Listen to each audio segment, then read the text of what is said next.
वित्त मंत्री निर्मला सीतारमण ने पेश किया बजट। किसानों को डिजिटल और हाईटेक सेवाएं प्रदान करने के लिए पीपीपी मॉडल में योजना की शुरुआत होगी।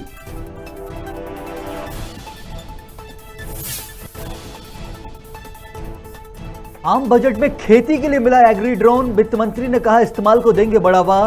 भाषण खत्म होते ही लोकसभा कल तक के लिए स्थगित।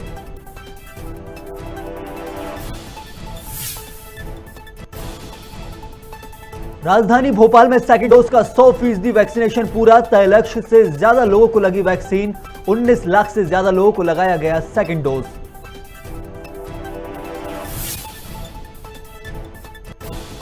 कोरोना संक्रमण के साए में आज से खुले स्कूल। कक्षा 1 से 12वीं तक के 50% क्षमता के साथ संचालित हुए स्कूल। विकल्प के तौर पर ऑनलाइन क्लासेस भी होंगी संचालित।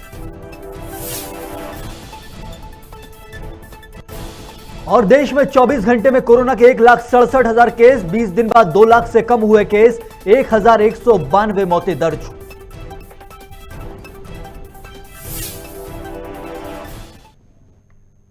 नमस्कार, बहुत स्वागत है आप सभी का खबर भारत में। आपके साथ मैं हूं संयम जैन। बुलेटिन में आइए खबरों का सिलसिला विस्तार से शुरू करते हैं। देश के आम बजट को लेकर प्रदेश के पूर्व वित्त मंत्री तरुण भनोट ने अपना बयान दिया है।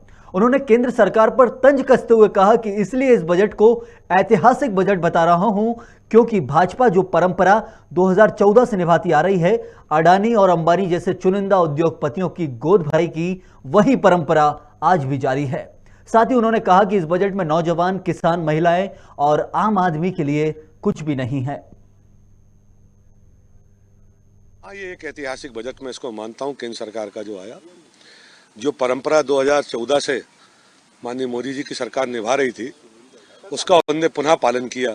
मैं तो ये कहूंगा ये ऐतिहासिक बजट इसलिए है, अडानी जी, अंबानी जी और चुनिंदा उद्योगपतियों की जो गोद भराई की परंपरा एनडीए की सरकार निभाती आ रही है, बजट के माध्यम से वो की गई, इसलिए ऐतिहासिक है। नौजवान जो बेरोजगार हैं उनके लिए कुछ नहीं है। किसान जो परेशान हैं उनके लिए कुछ नहीं है। हमारी माताएं, बहनें, आम आदमी जो महंगाई से परेशान है उसके लिए कुछ नहीं है। इसलिए एक ऐतिहासिक बजट है। सरगुजा जिले के अंबिकापुर में भाजपा पार्षद आलोक दुबे ने प्रदेश के स्वास्थ्य मंत्री टीएस सिंहदेव और उनके परिवार के ऊपर जमीन घोटाले करने के गंभीर आरोप लगाए हैं। जहां उन्होंने कहा कि निस्तारित राइट की 64 एकड़ जमीन गर्ल्स स्कूल के नाम पर दान की गई थी, जो कि मंत्री देव ने 300 करोड़ में बेच दी, जिसको लेकर दुबे ने कांग्रेस के पूर्व राष्ट्रीय अध्यक्ष राहुल गांधी और छत्तीसगढ़ के मुखिया भूपेश बघेल को पत्र लिखकर जांच कराने की मांग की है। अंबिकापुर शहर के बीच में एक मौलवी शिवसागर बांध है, जिसका रकबा है 3400, जिसका खसरा नंबर है 3467 और रकबा है 52 एकड़। इसके संबंध में माननीय सुप्रीम कोर्ट का 2001 में स्पष्ट आदेश है कि कोई भी तालाब, चाहे वो निजी हो कि शासकीय हो, अगर वो तालाब के रूप में दर्ज है तो उसका आप स्वरूप नहीं बदल सकते। टीएस सिंहदेव जी ने दिग्विजय सिंह के राज में इसको अपने नाम कराकर करीब करीब 300 करोड़ रुपए में आम लोगों को नियम विरुद्ध बेच दिया है। और तो और उसमें जो 21 एकड़ तालाब के रूप में इन्होंने छोड़ा था शेष जमीन, उसमें भी करीब ये 7-8 एकड़ जमीन पाट के और प्राइवेट लोगों को बेच दिए हैं। ये बहुत बड़ी और गंभीर आपराधिक कृत्य है।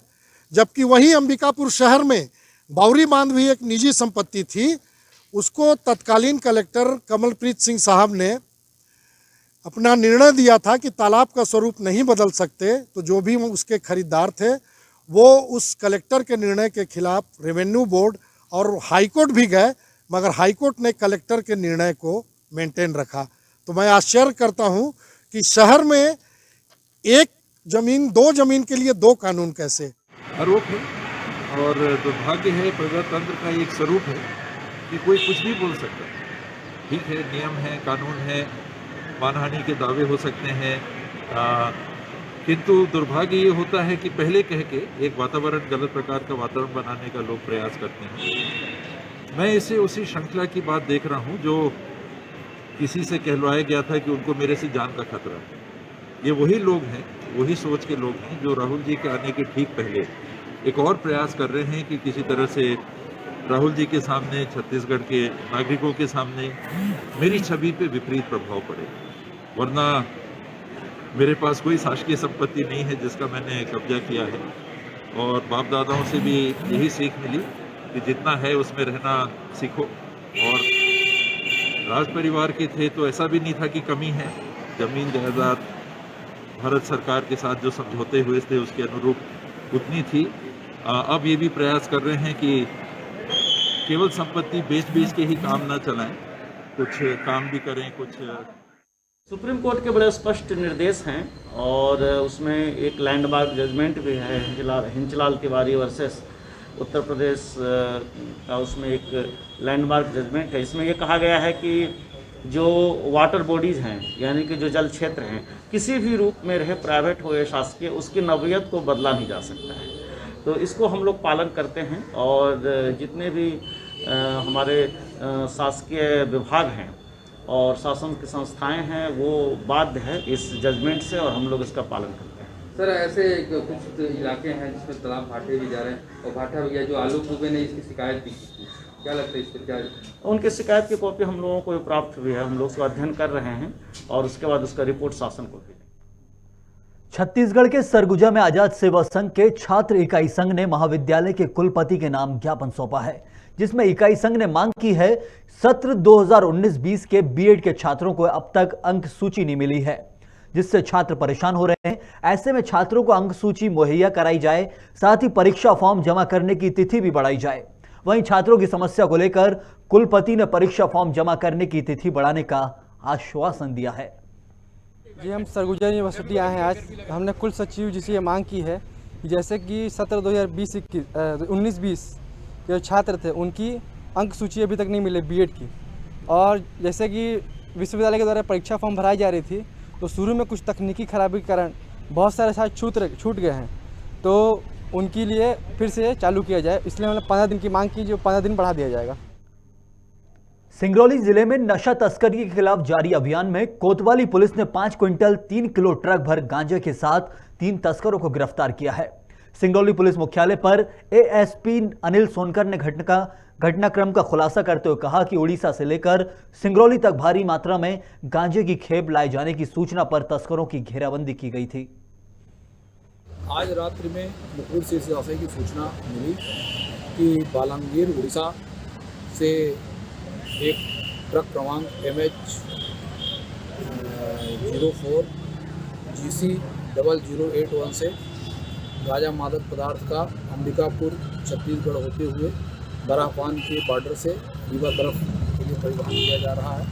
इस सूचना पर हमने तत्काल सूचना से वरिष्ठ अधिकारियों को अवगत कराया और 15 सदस्यीय टीम कोतवाली थाने की गठित किया। 3 बुलेरो वाहनों से हम लोग छत्तीसगढ़ के जो हमारा बरापान पर बॉर्डर पड़ता है वहाँ पर हम लोग जाकर के नाकाबंदी किए। देर रात ही उक्त ट्रक छत्तीसगढ़ से मध्य प्रदेश के सीमा में प्रवेश किया। जैसे ही ट्रक ने प्रवेश किया, पुलिस दल ने घेराबंदी करके उसको तत्काल चारों तरफ से उसको घेर लिया और उसको हम लोगों ने पकड़ लिया। सिंगरौली जिले के गोरबी चौकी प्रभारी को बड़ी सफलता मिली है, जहां नोडिया गांव से बीते दिनों चोरी हुए वाहन को 24 घंटे के भीतर ढूंढ निकाला है। साथ ही चोरी में शामिल हुए अंतर्राज्यीय वाहन चोर गिरोह के सभी आरोपियों को धर दबोचा है। पुलिस ने बताया कि यूपी के वाराणसी रोड टोल प्लाजा पर लगे सीसीटीवी फुटेज के जरिए चोरी के वाहनों को खंगाला गया है। 28 तारीख को गोरबी निवासी जगदीश गुप्ता की रिपोर्ट पर उनकी बोलेरो चोरी होने की सूचना दर्ज की गई और वो सिक्योरिटी में वहाँ चलते थे। प्रारंभिक रूप से सारे मार्गों में, सारे टोल बैरियर में हम लोगों ने उनकी खंगालना शुरू किया। घूरपुर के टोल बैरियर तक उसकी लोकेशन मिली। फिर चौकी प्रभारी गोरबी अपनी पूरी टीम के साथ इलाहाबाद पहुंचे उसको ट्रैक करते हुए, और वहां पर हमें बोलेरो बरामद हुई। बोलेरो आरोपी अरुण सावलेराम काले, जो अमूमन दिखाने के लिए गमले उमले बेचने, जो प्लास्टिक के काम करता है, उस व्यक्ति को गिरफ्तार किया। कल न्यायालय से उसको जेल भेज दिया गया है। मध्य प्रदेश के चिकित्सा शिक्षा मंत्री विश्वास सारंग ने कहा कि प्रदेश में 24 घंटे में 6,243 नए कोरोना के मामले सामने आए हैं, जहां 71,000 टेस्ट किए गए, वहीं एक्टिव केस 51,000 हैं और लगातार कॉन्टैक्ट ट्रेसिंग की जा रही है। विशेषज्ञों से राय लेकर आज से स्कूल जरूर खोले गए हैं। केंद्र के आम बजट को लेकर कहा कि मोदी सरकार का आर्थिक बजट अच्छा बजट होगा। और कांग्रेस के घर घर अभियान को लेकर सारंग बोले कि कांग्रेस अब सिर्फ पेपर और मीडिया में बने रहने के लिए सीमित है, जमीनी स्तर पर कोई संगठन कांग्रेस का है ही नहीं। घंटे में कोरोना के हमने 71,000 टेस्ट किए हैं, जिसमें लगभग 6,243 पॉजिटिव केस आए हैं। मध्य प्रदेश में एक्टिव मरीज लगभग 56,000 है। लगातार हमारी टेस्टिंग चल रही है, कॉन्टैक्ट ट्रेसिंग चल रही है। संतोषजनक यही है कि हॉस्पिटलाइजेशन केवल 1 से 2% ही है और इसीलिए हमने ये निर्णय लिया है कि आज से स्कूल पुनः शुरू हो रहे हैं। क्लासेस ऑनलाइन ऑफलाइन दोनों ही रहेंगी। सभी विशेषज्ञों से विचार विमर्श करके ही स्कूल शुरू करने का निर्णय लिया गया है। 15 से 18 साल के बच्चों का सेकेंड डोज भी शुरू हो चुका है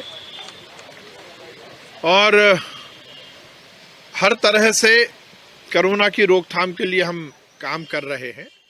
देखिए, बजट तो मोदी जी की सरकार का बजट तो आर्थिक अनुशासन का ही रहता है, अच्छा रहेगा। केंद्र सरकार का आम बजट निर्मला सीतारमण ने पेश किया। वहीं मध्य प्रदेश के वित्त मंत्री जगदीश देवड़ा का भी बयान सामने आया है। मंत्री देवड़ा ने कहा कि इस बार जो बजट पेश किया गया है वह जनता के सम्मान में एक नए तरीके की सौगात है। साथ ही इस बजट के सभी वर्गों को ध्यान रखा गया है।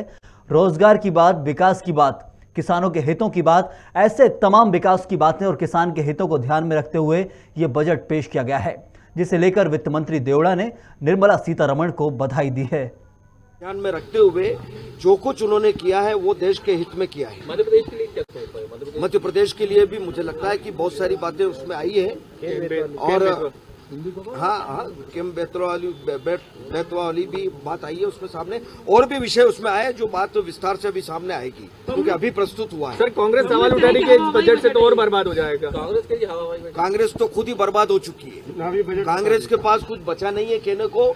वो जब उठते हैं तब एक ही बात करते हैं कि इसका क्या हुआ, उसका क्या हुआ, जबकि मुझे लगता है कि कांग्रेस के पास कुछ नहीं है कहने को। भोपाल में कांग्रेस प्रवक्ता अजय सिंह यादव ने केंद्रीय बजट को लेकर भाजपा सरकार पर निशाना साधा है। उन्होंने कहा कि सरकार का आम बजट जनता के लिए घोर निराशाजनक है। जिस तरह से लंबे समय से आयकर की सीमा और स्लैब में बदलाव करने की मांग चल रही थी, लेकिन किसी प्रकार से राहत नहीं दी गई, बल्कि 10 साल पुरानी सीमा आज भी रख दी गई है। उन्होंने कहा कि पेट्रोलियम पदार्थों पर जिस तरह से सेंट्रल एक्साइज लगाया गया है, यह महंगाई का बहुत बड़ा कारण है। वहीं कृषि क्षेत्र में भी कोई राहत नहीं मिली है। इस तरह से लंबे समय से आयकर की रेंज चेंज करने की मांग चल रही थी, लेकिन वही 10 साल पुरानी सीमा आज भी रखी गई है। इस बीच में इनकम कई गुना बढ़ गई है। 80C में छूट की उम्मीद कर रही थी आम जनता, जिसको कम से कम 3 लाख किया जाना चाहिए था, लेकिन वही 1.5 लाख रखी गई है। साथ ही पेट्रोलियम पदार्थों पे जिस तरह से सेंट्रल एक्साइज लगाया गया है, जो कि महंगाई का बहुत बड़ा कारण है। सरकार से उम्मीद थी कि बजट में पेट्रोलियम पदार्थों में सेंट्रल एक्साइज में छूट दी जाएगी, लेकिन किसी तरह की कोई राहत नहीं दी गई। GST में कोई राहत नहीं दी गई। कृषि क्षेत्र के लिए कोई राहत नहीं है, जबकि कृषि क्षेत्र में आय दुगनी करने की बात कही गई थी। रोजगार के लिए कोई योजना नहीं है।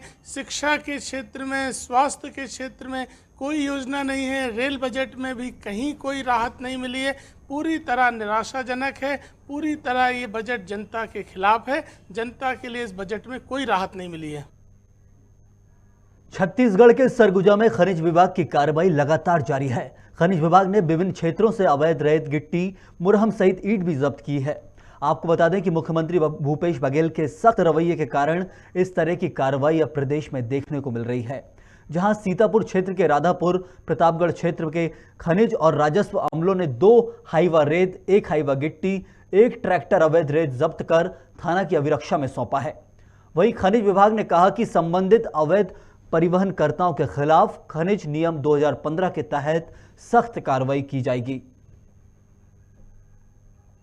खनिज विभाग की कार्रवाई निरंतर जारी है। इसके पूर्व भी हम लोगों ने अवैध खनिज परिवहन करते हुए 114 वाहनों पर कार्रवाई की है और ये कार्रवाई रूटीन कार्रवाई है और निरंतर ये जारी रहेगी। क्या लगता है मुख्यमंत्री के दिशा निर्देश के बाद क्या इस पर कार्रवाई की ज़्यादा सख्ती से दिखाई दे रही है? माननीय मुख्यमंत्री जी के निर्देश के साथ साथ जिले में पूर्व से भी निरंतर कार्रवाई जारी है। माननीय मुख्यमंत्री जी के निर्देश के बाद कार्रवाई और तेज हुई है और यह कार्रवाई निरंतर जारी रहेगी।